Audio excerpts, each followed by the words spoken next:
Assalamualaikum Om Tante Online, welcome back to Hikmah with Channel. Seperti biasa aku mau upload aktivitas bermainnya Farzana minggu lalu.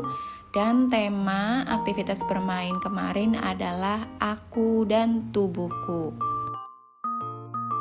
Permainannya meliputi 7 aspek yaitu sosial emosional, praktikal life skill, bahasa, kognitif, seni, matematika, dan juga motorik. Tanpa basa-basi, yuk kita lihat aktivitas permainannya.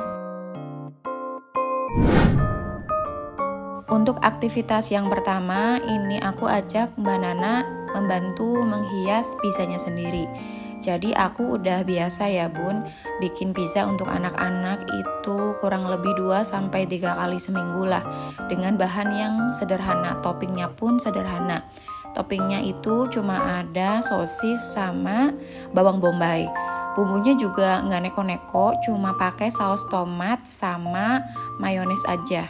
Jadi walaupun topping dan bumbunya sederhana, tapi ini jujur, pizza ini adalah pizza kesukaan anak-anak. Aku pernah waktu itu beli pizza di Pizza Hut dan anak-anak malah nggak doyan sama sekali. Justru mereka lebih milih pizza bikinan ibunya yang bumbu dan toppingnya itu ala kadarnya Bun. Nanti kalau ada kesempatan insya Allah aku bakal upload resep pizzanya. Mungkin ada anak Om Tante Online juga yang susah makan nasi seperti anak-anakku ini. Dan ini tuh bisa jadi substitusi nasi ya Om Tante Online. Jadi minimal ada asupan karbohidrat dan protein yang masuk. Di sesi motorik ini aku jiplak tanganku sendiri di kardus bekas susu, terus digunting. Lalu aku tempelkan kuku panjang ceritanya pakai double tip. Nanti Farzana itu dia diinstruksikan untuk memotong kuku yang panjang tersebut. Nanti setelah kukunya dipotong, dikasih kutek sama dia. Kuteknya itu kita pakai pewarna makanan. Menggunting sendiri termasuk salah satu aktivitas pra menulis ya Bun. Tentunya punya segudang manfaat ya Bun. Dia bisa melatih kekuatan otot-otot jari anak dan juga melatih koordinasi antar jari anak sebelum nanti anak dituntut untuk menulis. Jadi selain stimulasi aktivitas motorik lewat kegiatan menggunting, anak-anak juga dapat pengenalan adab mengenai kebersihan kuku dan jari ya Bun. Jadi kan suka tuh ada anak yang rewel kalau kukunya mau dipotong karena udah panjang. Di sini anak bisa dikenalkan sedikit-sedikit kalau kukunya sudah panjang itu waktunya untuk dipotong karena bisa jadi sarang bakteri, kuman dan sebagainya. Jadi anak sambil bermain kita juga sambil menjelaskan pelan-pelan ya Bun. Untuk area sosial emosional ini aku bikin puzzle. Aku gambar manusia dengan beraneka macam ekspresi di kardus bekas susu. Terus aku potong jadi beberapa bagian. Nah untuk jumlah potongannya itu disesuaikan ya Bun, fleksibel banget. Menyesuaikan dengan tingkat kemampuan anak masing-masing. Jadi bisa dipotong 2 bagian, 4 bagian, 6 bagian, 8, 9, 16 dan sebagainya. Intinya disesuaikan ya dengan kemampuan anak-anak kita biar nggak terlalu mudah ataupun terlalu sulit. Karena kalau puzzle itu levelnya terlalu mudah atau terlalu sulit bagi anak itu nggak betah bermain lama-lama atau bahkan malah nggak mau main. Kalau levelnya itu terlalu sulit dia megang aja tuh nggak mau gitu. Kalau misalnya terlalu mudah dia akan cepet bosen, sekali main udah langsung bosen ditinggalin. Itu bisa jadi karena levelnya terlalu mudah Bun. Kalau misalnya nih ya Bun, kita udah merasa bikin puzzle dengan tingkat kesulitan yang sesuai sama kemampuan anak. Tapi kenyataannya anak itu nggak mau megang sama sekali, nggak mau main puzzle bikinan kita. Kita jangan langsung pesimis ya, karena itu bisa jadi timingnya aja yang gak tepat. Anak memang lagi gak mood untuk main dengan mainan bikinan kita. Kita tinggal taruh aja mainan yang udah kita bikin di tempat penyimpanan mainan yang biasa anak-anak mainkan sehari-hari. Nanti suatu saat kalau moodnya udah bagus, anak itu dia akan penasaran sendiri. Nanti dia akan nanya ke kita, ini apa, cara mainnya gimana. Kalau berdasarkan pengalamanku sih kayak gitu, Bun. Jadi jangan langsung pesimis ketika anak nggak mau bermain dengan mainan yang kita bikin ya. Nggak apa-apa, dibawa happy dan enjoy aja ya, Bun. Area seni ini aku gambar orang ala-ala ya Bun di kardus bekas susu tapi tanpa rambut.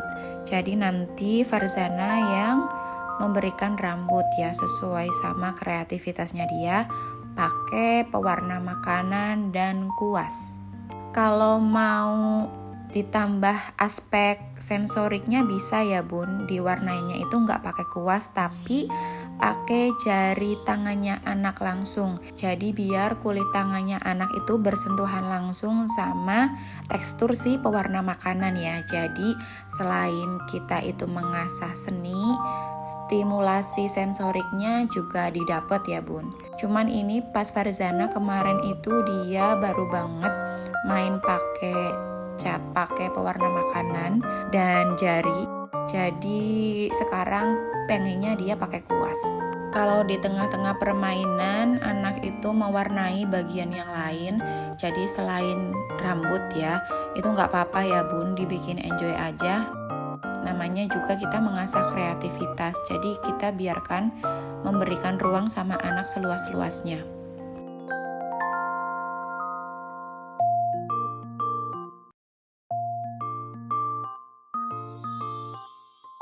Untuk area kognitif ini aku gambar muka dengan berbagai macam arah tatapannya mengarah ke kanan, kiri, atas, dan bawah. Untuk Farzana sendiri arah atas dan bawah pemahamannya sudah cukup baik, cuma untuk arah kiri dan kanan itu masih sering keliru ya Bun.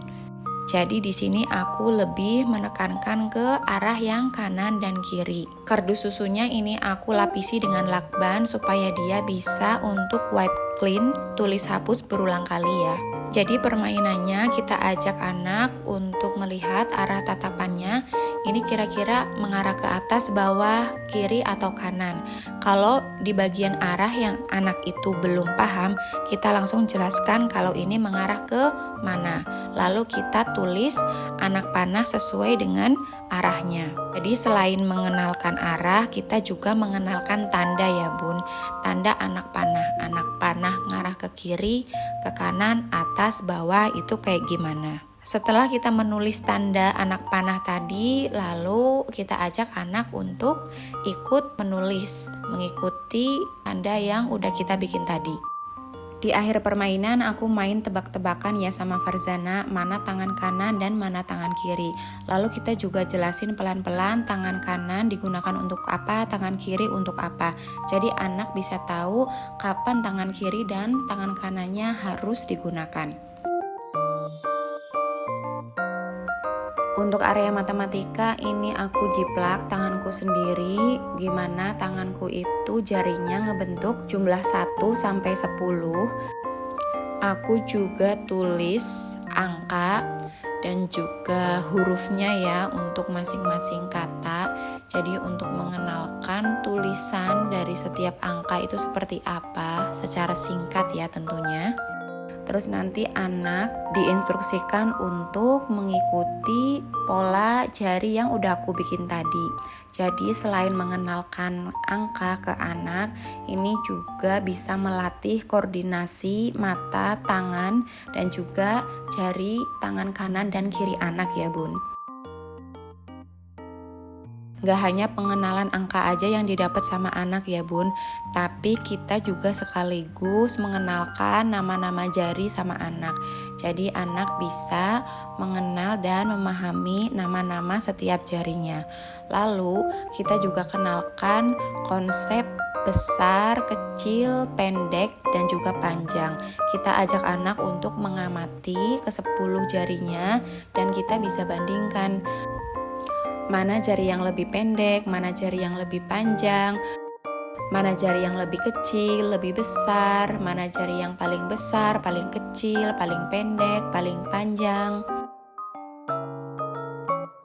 Jadi konsep matematikanya nggak cuma untuk mengenalkan sebatas angka aja ya bun, tapi pengenalan konsep matematika yang didapat anak itu bisa lebih luas. Anak juga bisa memahami konsep penjumlahan dengan lebih mudah dan tentunya lebih konkret ya bun, karena langsung menggunakan jari tangan mereka.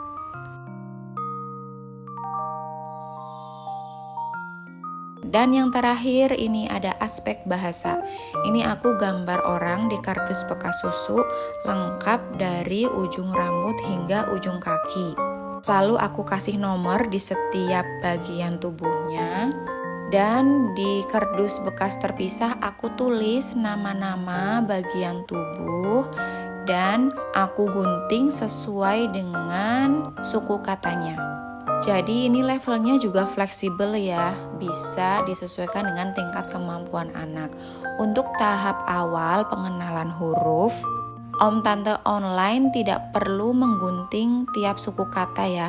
Jadi cukup full tulis nama bagian tubuhnya aja. Lalu anak nanti diinstruksikan untuk mencari tulisan yang sama ya.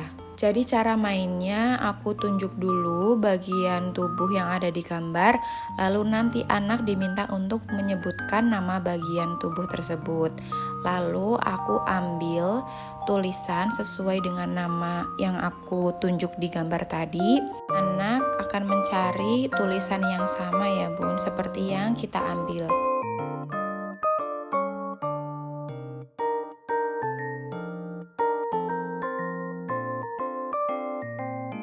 Oke, sekian dulu ide bermain kali ini. Jangan lupa Om Tante Online yang belum subscribe, pencet tombol subscribe-nya ya. Sampai jumpa di video ide bermain selanjutnya. Terima kasih yang sudah menonton. Assalamualaikum.